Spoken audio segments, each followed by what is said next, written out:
నేను ఒకసారి ఇంట్లో బాగా బోర్ కొడుతుందని బయటికి వెళ్ళి వస్తున్నా. అప్పుడు నాకు ఒకడు తగిలాడు, నాకంటే పెద్దోడే.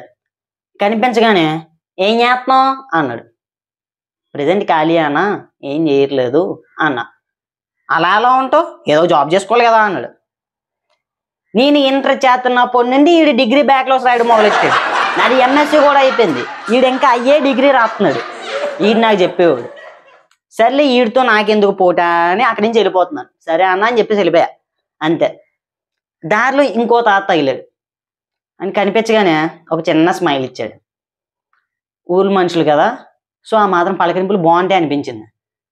అలా అనుకున్నానో లేదో, పెళ్లి చేసుకోవచ్చుగా అన్నాడు.